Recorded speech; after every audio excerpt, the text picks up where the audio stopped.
Thanks again, Lisa, for inviting me to join your group today.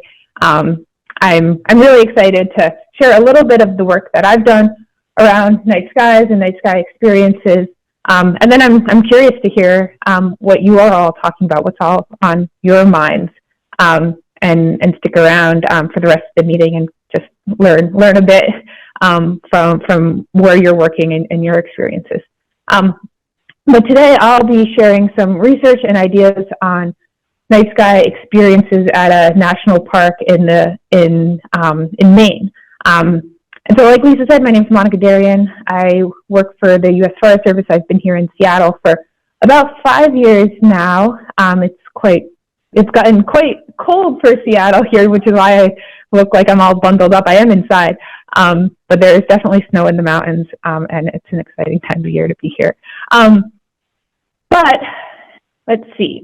I know I don't need to start on square one with this group, so I'll jump ahead a couple slides from where I might usually start on this topic. We know that night sky designations and networks have really strong connections to tourism, and that most of the world's population lives in places where skies are not so dark anymore. And research on night skies has really been very focused on light pollution and tourism values and programming. Some of you have probably seen studies using self-reported measures of national park visitors' night sky experiences. So things like examining the effects of visible features of the night sky on experiences and the acceptability of different levels of light pollution or different sorts of light. These areas of studies are really important and have established a really important foundation for a lot of the management approaches that are the national forests and other public lands. But there has been a focus in this body of research on sociocultural meanings and questions about dark night skies matter to people and all the factors that are related to people's experiences of them. And so as a social science researcher, the perspective that I bring to night skies is that people aren't robots, and that we really need to understand people in their context to make informed decisions that reflect people in their complexity of being. And so we shouldn't just be thinking of people as economic actors or just be thinking about people as customers to be satisfied. We should be thinking of people as people. And so these sorts of unexplored topics bring me to this concept of imaginaries, which my colleagues and I have defined as these discourses, as these social practices of language or signification and meaning that represent how people collectively imagine events and places and other people. So imaginaries are relevant because night skies require people, and so these people could be community leaders or park and protected area managers or residents or visitors, tourists. It requires them to conceptually engage with distant or abstract spaces that are actually beyond human reach. And so I'm going to use a research project that we conducted at Acadia National Park a decade ago now. It was actually part of my graduate research to dig into questions about imaginaries and how imaginaries are used and to what effect and how they vary across groups. So for those of you who haven't visited Acadia National Park in Maine, it's a very popular park with a rugged shoreline, rounded mountains, a network of carriage roads that are popular for biking. I had a lot of fun while I was doing my field work there. I got to explore all those places. And it's really heavily visited. It draws over 4 million visitors annually from several urban centers that are all sort of within a day's drive, from New York City and Philadelphia and Boston. And Bar Harbor, the town kind of surrounded by the park, has a population of about 5,000 people and can be considered sort of a gateway, I don't say standard in a diminutive way, but typical gateway that's heavily dependent on tourism, which occurs largely during the summer peak season increasingly in these shoulder seasons of the late spring and the early fall. And so Acadia and Bar Harbor have partnered on an annual night sky festival since 2009, which was the same year that the town passed a lighting ordinance. And so the data that I collected and that I'll be drawing from and talking about today is based on interviews conducted with park managers, community leaders, and park visitors. And we've been exploring how those three groups of people at that time were constructing and drawing upon imaginaries to give meaning to night skies and their personal and professional experiences with them. And so using this set of just under 100 interviews, rhetorical discourse analysis of a, which today I'm going to organize around these three orienting themes, just to give you a flavor of what we're learning and appreciating from these interviews.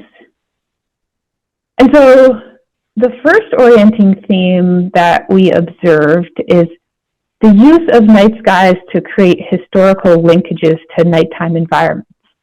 And by historical, I mean a range of history, so both personal histories or people's connections to their, but also a more removed history, so people's knowledge of historical figures and events. And in both of these, there's often a link to the ways that night skies have been related to and used for livelihoods and culture.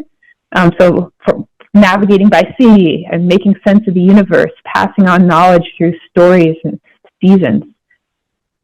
And while these historical and intergenerational imaginaries create cultural and social meaning for an individual, I think it's important to recognize that they're also value-laden, right? So they introduce specific kinds of values related to caretaking and storytelling and tradition keeping.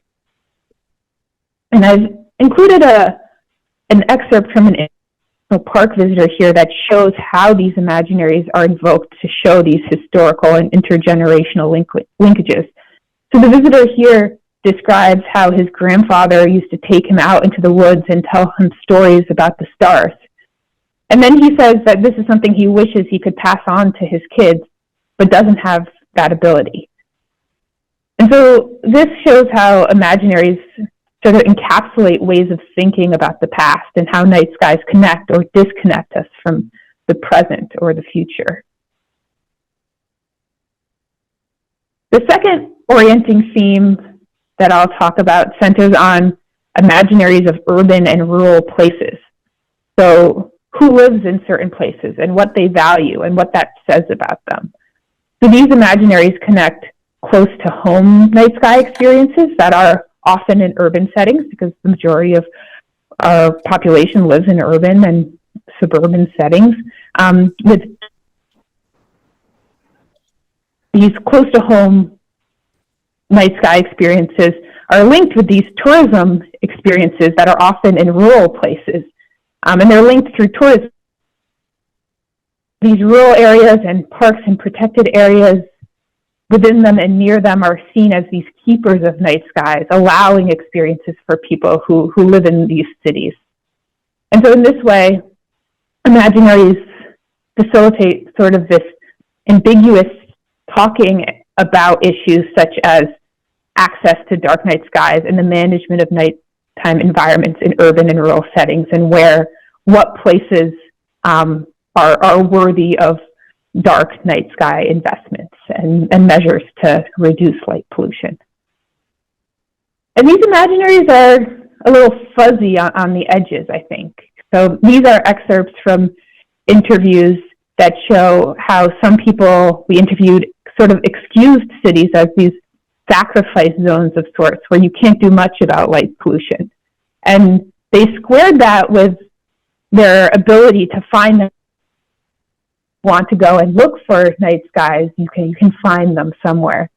And then others pointed out that places like national parks aren't everywhere and aren't accessible to everyone, making night skies this privilege for some to experience and this loss for others who can't take advantage of tourism systems that would connect them to national parks and other parks and protected areas. from people who had chosen to live in rural places justified the meaningfulness of their choices. So the way they used imaginaries to link their personalities to symbolism around nature or environmentalism or associated values. And so you can see a hint of that in this bottom quote here where this interviewee says, "I live where I live because I like to be away from all of that." And then finally, the third stop on this tour, we've observed this orientation to solvable management problems related to night skies. And people are really focusing on matter-of-fact and really using matter-of-fact argumentation about how night skies can be protected through reductions in light pollution and how this objectively advances organizational investments and organizational missions, and then how mitigation actions can pay for themselves through energy savings, or how investments in tourism investments in night skies can increase tourism demand. So this sort of idea of raising all ships, especially in the Acadia context, in the context of these shoulder seasons, where they're seeing this real opportunity for increased tourism, and night skies as being a draw in those shoulder seasons. And so these imaginaries kind of make opposition difficult, and they serve to bolster these claims of how communities and agencies can exert ownership over efforts and resources. But because of these mutually beneficial outcomes, in this context at least, the differences in motivation seem to work pretty well. And maybe I didn't explain that well, but I'm hoping these next two excerpts that I'll throw up will help make it a little clearer. So for example, the national park manager quoted here puts forward a very logical argument that lays a claim to agency responsibility in protecting the high quality skies. And so she says, we view it as one of the many natural resources that are high quality right now and that we want to therefore protect. And so that's part of our mission, our reason for being here. And then in the second example from a community leader in Bar Harbor, they make a different logical argument about gains to be had for promoting Acadia and Bar Harbor for its night skies. So using this precise number, the season's been extended by 38% to show the effects of these efforts. And so both of these examples use these we statements. We started highlighting this, that aren't explicitly attributed.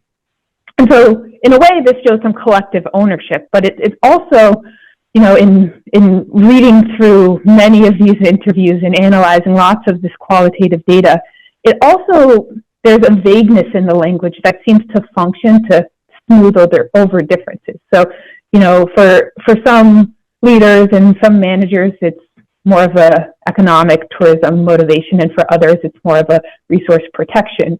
But when we use language like that kind of glosses over those differences. And that it seems to work. Critically here, I say it sort of observationally, and it sort of works in this system because there's this shared ownership of the effort. And so I present themes as kind of distinct, but I think it's important to recognize them as these interlinked discourses in which argumentation includes strands of these imaginative and these objective claims. And doing that, and in doing so, they kind of create this mishmash of these social and cultural and economic and ecological values. And I think these imaginaries raise questions about nighttime environments and the roles that rural areas and parks and areas serve for an urbanizing world. And so research started in this realm of national parks and protected areas. We realized that if we're truly going to study, integrated social ecological systems in all of their complexity, then we need to skies and their transboundary nature within the context of nighttime environments more broadly, and beyond the confines of particular parks or even particular communities. And I think this is something that your group is leading the way on, and I'm really interested in learning more about, sort of the networked approach, the landscape level approach, because I think that's really important. And I'm interested in hearing, what's working as you have this approach and the unanswered questions that you all have. But before I pause for a little conversation, I thought I'd offer just a few thoughts about future directions for this work. We've raised some questions about tourism systems and the governance of nighttime environments, such as who is responsible for this and where, tendencies that are helpful and harmful in social ecological systems. So, for example, how does the way that protected area agencies in rural communities, how are the ways that they're thinking about night skies as resources to manage or places to make or amenities to promote, how do these become normalized and proliferate in society? And then what does it mean in terms of access and equity in experiencing dark night skies across these urban to rural systems that are marked by opportunities for tourism for some populations, but not for others? And I think these questions are especially important in an era of demographic change and population growth in a lot of rural areas, especially gateway and other amenity-rich communities. And this relates to something that I've been thinking about in some other areas of my research related to recreation. And in thinking about talking with you all today, I made this connection that I think is relevant here in terms of sort of what comprises our nature diets. And so some of you may have seen this nature pyramid, which, the food pyramid doesn't exist anymore. It's a plate, but the pyramid, I think, maybe stuck up. And so this concept of, of our nature diets are the places that we experience every day. It's the places that surround us. The majority of our experiences of the natural world happen in pretty close proximity to us in our daily radiuses of work and play. And then sometimes we go places, right? And we go to regional parks or national parks. Some of us may have the opportunity to travel internationally to go to these, have these peak experiences in these world-renowned places. And they're all important. Like in the food pyramid, all of these things are important. But sort of the cherry on top, I guess that kind of, but are these kind of distant destination nature experiences. And so thinking about this in terms of night skies, this led me to think about, okay, so the foundation of our night sky experiences are these close to home experiences. And what does that mean for how we communicate about night skies and where we invest our efforts, and all the value judgments that are kind of baked into those decisions, and how we can kind of be more thoughtful and deliberate about what those decisions reflect. So that's all I've got prepared for today. Thanks for your interest and your attention. I also want to acknowledge my main collaborator in this research, Pat Stokowski from the University of Vermont, who's also my graduate advisor. And she's explored all these ideas and more with me over the years, and has been a driving force in this research. But I guess I will actually pause now and see if anyone has any comments or questions or observations to share from their own work related to the ways that people experience night skies and make meaning of night skies, and in the cultural context in which that happens. Did you actually attend meetings in the Bar Harbor area then yourself? Yeah, so a lot of my data I was there for a few different periods, including during the Night Sky Festival. So I wasn't there, during, the early days of when the lighting ordinance was passed and sort of that piece of it. But I got to experience, community-led events and park-led events, and talk with all the people, in the background who are hosting these to learn their perspectives on, what it took to make it happen. One thing that I particularly found interesting was when I was reading the paper that Monika co-wrote in 2015, I believe, the earlier one, that there's really a win-win, but presenting the information to the community, as you pointed out, you have those that are looking at it from a natural perspective, and then you have those that are looking at it from an economic perspective, which is quite appropriate if they can, as the communicator, the connector, being able to help a community see that they're actually approaching a mutual benefit. So that process of communication is particularly interesting to me. So I don't know if anyone else on this call wants to reflect on their personal experiences. Ashley, I see you just jumped on, and I know you've done a lot of work in Boulder City, for instance, but have there been aha moments, that anyone want to share on that? Like that connection of that natural experience and the benefit and the economic benefit where people start to really buy in. Does anyone want to reflect on that? Monika or anyone else on the call?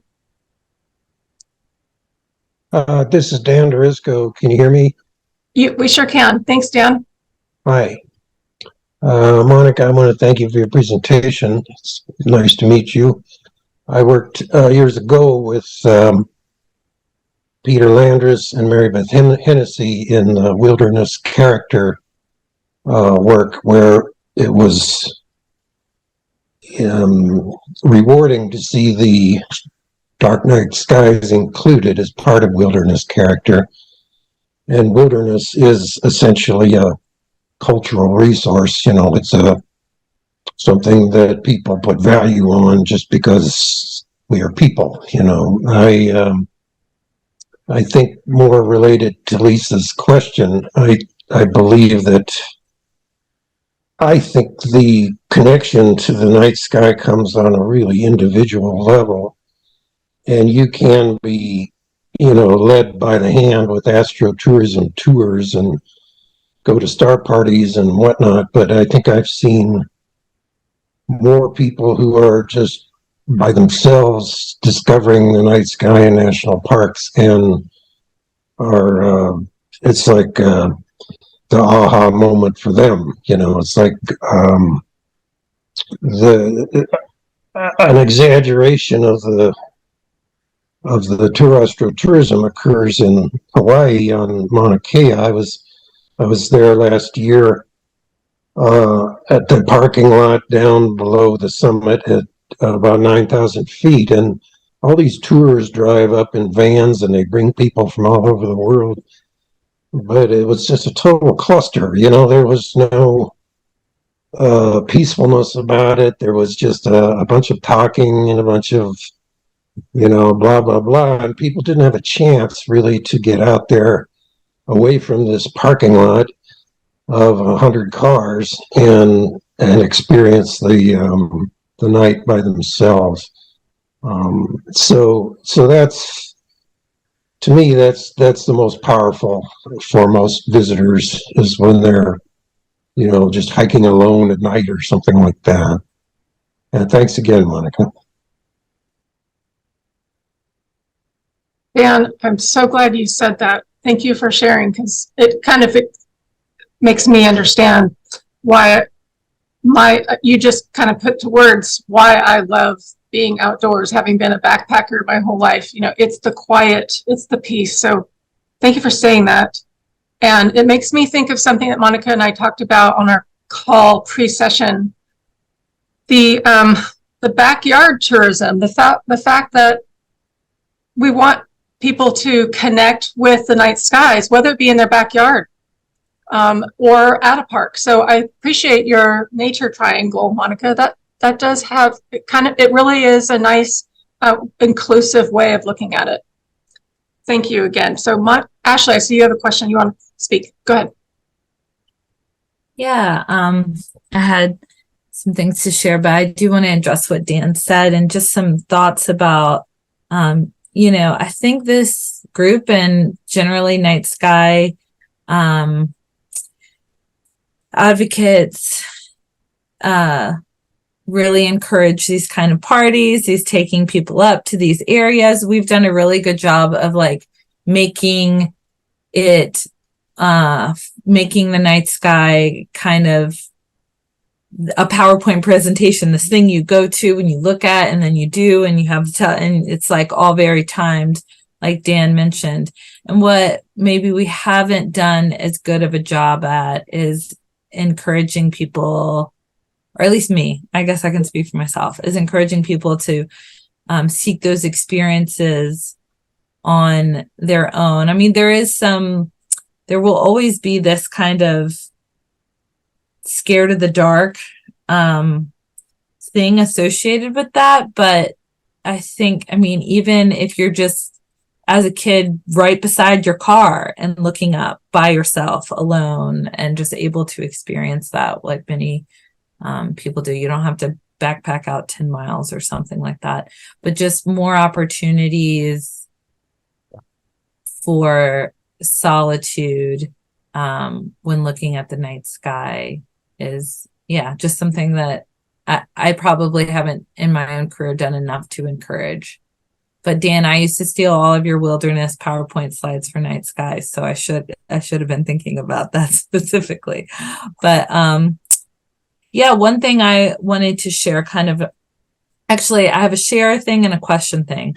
One thing I wanted to share is that I've talked to many of you guys about the grant that Boulder City got to retrofit lights, and we have our first 250 lights up, that are night sky friendly. They're fully shielded, 2700 K, a lower luminance level than the previous lights that were along that road, and they have better uniformity. And so it feels really good to finally show people that I'm not a crazy person demanding that they turn off all of the lights, but I'm just like requesting, and I think the community is requesting more. What we're asking for is something reasonable, because it feels like no matter how many times you tell people like what I'm asking for is reasonable, what we're asking for in terms of lighting is something reasonable. I think it's really nice for people to be able to see that with their own eyes,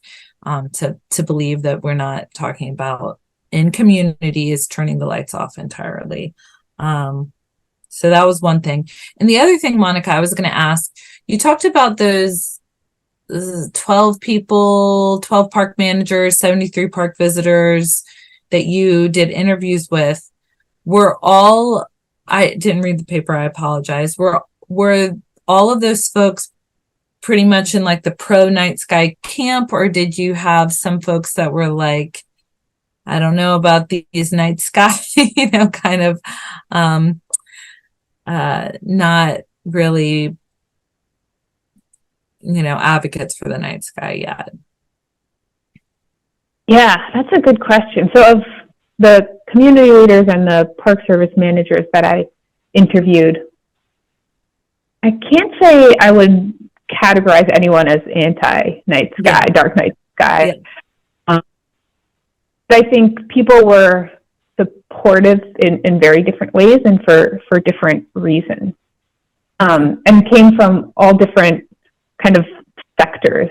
So some worked, of the community leaders, some worked in education or nonprofits or conservation organizations, and some worked in the private sector, but represent industries that had really gone gung-ho into improved lighting for their facilities, and had benefits to tout. I did try, this was like a snowball or chain referral sampling for interviews. And so, at the end of each interview, you said, who else should I talk to provide a different perspective, or someone who might disagree with you, or someone who might, give me a different angle. With that said, it's imperfect, right? People want to tell a different story, support a different story. They might have all different sorts of motivations. So there may be, I'm sure there were people in town who were like, oh, more regulations, like this is, we don't need another thing in this town. But through my method, I didn't end up having access to those people. But I'd be curious what they'd have to say. I think that would be informative. Yeah. I don't know, in your work, what is the sort of, the tenor of the opposition? Yeah, I think, so I'm not a social scientist, but, where I have worked on this one particular project in the community that I live in. And so like, I'm also part of like the Facebook group for the community, and I see like little comments and people making things. And for the most part, it is supportive, but every once in a while, there was crime. There was, that it will increase crime to turn off all of the lights. That's one thing. There was, I think we're but my particular community, it got mildly political because there was a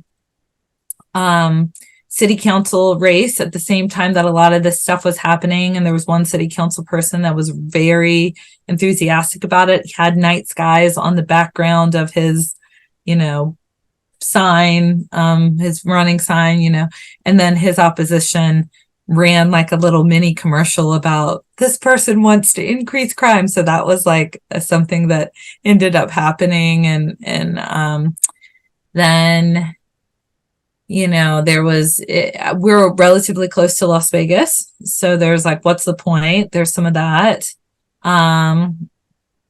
There generally has been like, it's going to cost too much money, or why are we wasting our money on this? There's been some of that. I'm sure other people can tell you about opposition, but like with everything, I mean, there's been overwhelming support, and sometimes when you get opposition, you focus on it a little too much. So maybe that's partly what I'm doing too, but I like to be cognizant of that opposition as well, so I'm able to address it when it comes up. More supportive though. Thanks for that presentation, though. I really do appreciate you sharing with us today. Have you done have you looked into any more night sky stuff in your new position in the Pacific Northwest? I have not yet. I would love to. And part of the reason I'm curious to hear what's on all of your minds in doing this work is, where can I contribute? What are the unanswered questions that I could, as a social scientist, as someone who primarily does qualitative research, what are the questions that I could, through a research project, help answer? So yeah, I mean, I know, the Park Service is totally the leader in a lot of night skies work. The Forest Service has little bits and pieces here, but definitely just not the coordinated or coordination of focus or investment around Lisa the other day on the phone. So my first 2 years with the agency, I worked in DC. I'm in the same staff group as our chief landscape architect, whose name is Matt Arn, and he's just like a huge proponent of night skies. And we've always have all these night sky discussions, and he's worked on pieces where he can. But I think there's a huge opportunity in the Forest Service generally to be thoughtful and deliberate and strategic in its awareness and efforts around promoting dark night skies. Gina, would you like to speak up? Gina, and then Steve, Adam. Gina, hi, yeah, I had a thank you, Monika, for your presentation and the work that you're doing. I had a question about you were talking about intergenerational stories and historical connections. Have you interviewed tribes? Yeah, so as part of the research I was talking about today, we did, at our community leaders, I think we had at least one, maybe two people who represented tribal organizations that we interviewed who had active roles in the night sky efforts at Acadia and in Bar Harbor. And I think that's an important piece of it. And if I were to embark on another research project, I mean, especially, I've worked with some tribal organizations here in the Northwest since I've been in Seattle around different recreation management issues. And I know that's a really important perspective, especially thinking about, cultural traditions and connections, and sort of these long histories of stewardship and storytelling around, Right. Something like it's a natural resource, but it's a cultural resource. As someone said that earlier, it's both. And how do we make sense of that? How do we talk about that? And how do we honor that in the way that we're making management decisions? So Exactly. yeah, I think that's really important. Yeah, and we're trying to get better at that as well in the Park Service. We have the Night Sky Academy that we conduct every year, and that's kind of one of the gaps that we're trying to fill and do it in a respectful way. Instead of us telling their story, then come and tell their story and help develop a module that would actually address the cultural heritage aspect of the night sky from their perspective, not from our perspective. So yeah, I'd like to keep in touch with what your work. That'd be great. Thanks. Steve, I think you're next. Thank you. And I was intrigued with Dan's remarks several minutes ago about especially his discussion about people just gathering in the parking lot. And I'm not sure I got the entire drift, but it sounded like it was like people are arriving, but they don't really know what to do, or they're not even certain as to what they're there for, or how that relates to the experience of the night skies. I've essentially worked as a park ranger all my entire adult life and have been doing some form of night sky program since 1988. But in any case, my experience is observing generally park visitors, quite a many of them aren't coming, at least certainly exclusively, if at all, for like that natural wilderness experience. It tends to be a very social experience, and it's just common to have lights in your campsites and just go around with lights everywhere. That's just kind of like the common experience.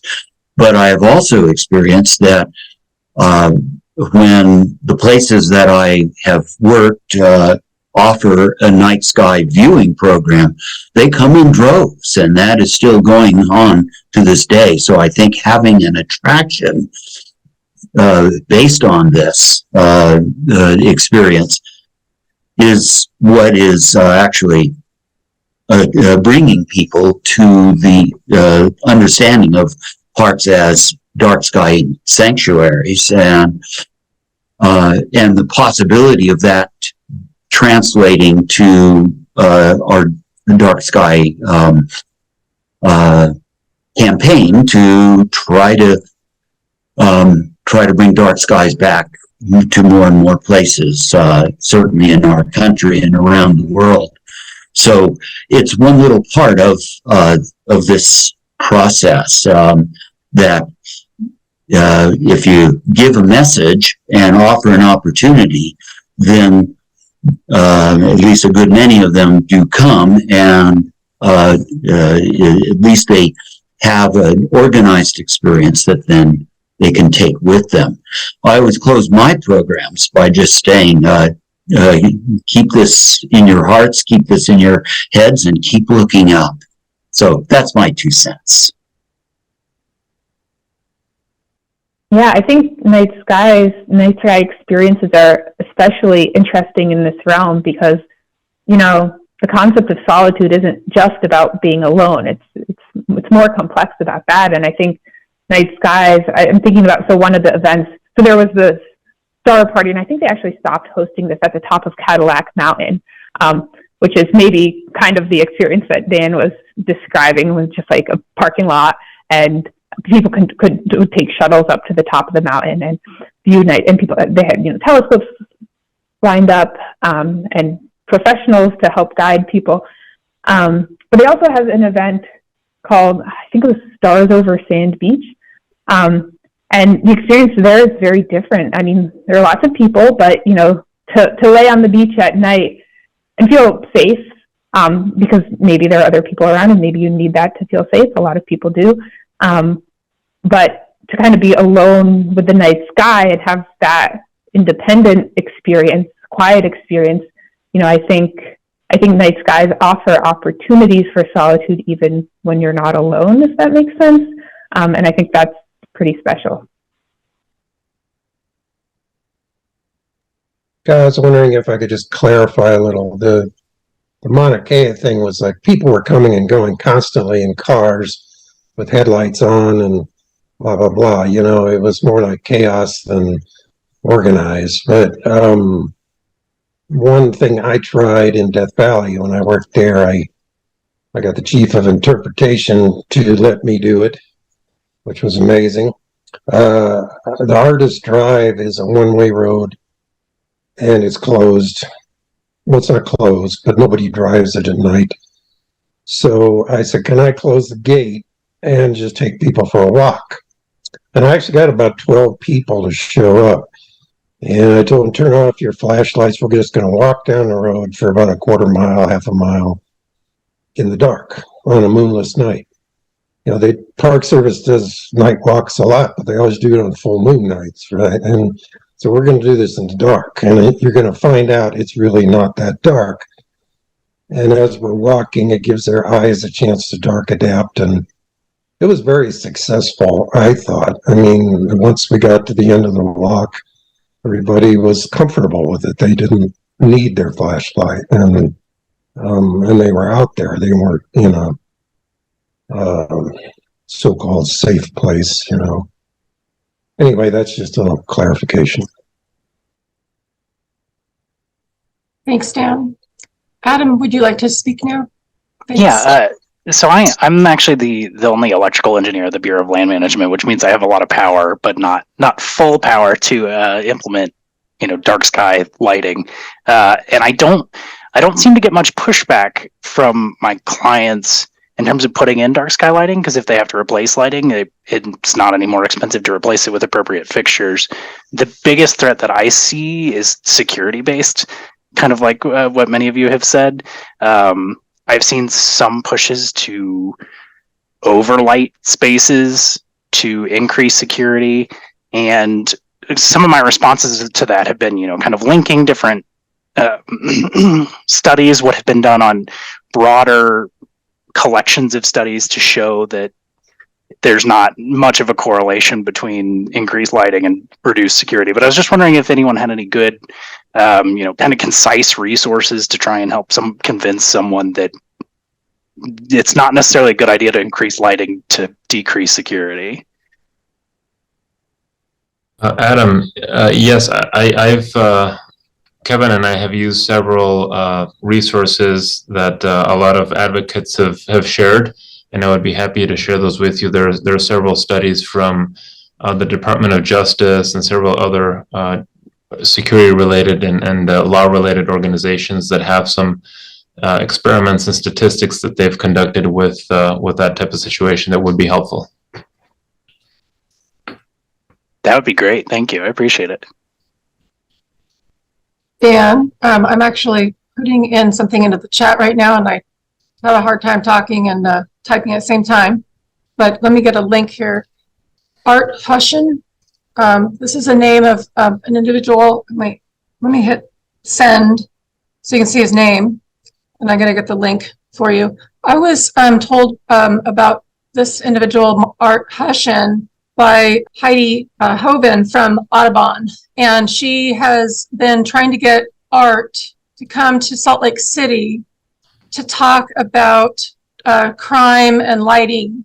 And so let me get that link in here too. You can see him. And so he's the founder, as I say here, of Institute of Crime Prevention through Environmental Design. And so my understanding is that he's really good as a speaker. He teaches courses for police departments. I can't remember exactly where he's based out of, but trying to bust the myth of more lights equal more safe. He did a presentation for the IDA Global Conference back in 2021. I'd like to have Art at some point be a presenter for the quarterly connections meeting for the Colorado Plateau Dark Sky Cooperative. I have a team of people that I've been working with getting those meetings started to follow up with some of the comments today, and knowing who we have on the call today, Sherilyn Anderson and Adam Bico. I'm so glad you joined us today. I've had some communications with them and Amber Harrison from IDA. These individuals collaborated on a recent paper that actually references Monika's work. And I'd like you to know that in December, in our notes today, I have at the very bottom our next meeting. I'd like to suggest that we continue some of these discussions with the support of Sherilyn and Adam, and I'm not sure exactly who's going to be presenting, but we've kind of agreed that it'll be December the 12th. That's a Tuesday. That would be our next Basin and Range Dark Sky Cooperative bi-monthly meeting, December 12th. We'll talk about the time.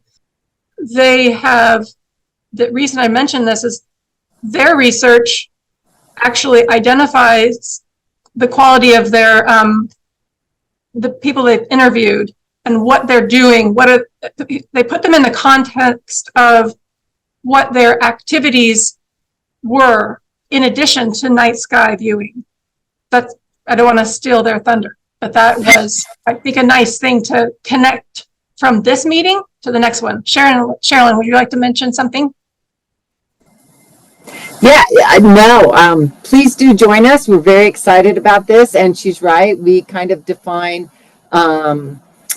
night sky engagement and recreation and a lot of other things in the paper. And it's a really good study. And it shows support for management of the night sky, which was great because it supported our management ideas. Thank you, Sherilyn, for mentioning that. Adam, please. Yeah, the only thing I would add is with respect to kind of the safety and that sort of thing, next summer, we're going to be doing some work at Great Smokies where we're doing retrofits of kind of utility areas, or like maintenance shops and things like that, which are often, at least in the Park Service, pretty poorly lit, and so, but we're going to be doing interviews with staff there too about those retrofits and, how that may affect their ability to do the work that they need to do and how that affects their perceptions of safety and things of that nature. So, so it's more of a staff perspective and that kind of the utility areas versus, most of our research, at least mine, has been more from the visitor perspective. So, Adam, I think that, might answer some of your questions as well. Future research, of course, but might answer some of those questions as well about, public lands and lighting on public lands as it relates to, some of those feelings of safety for staff. Thank you, Adam. Nice to meet you today in this session. We look forward to your research that's coming in December.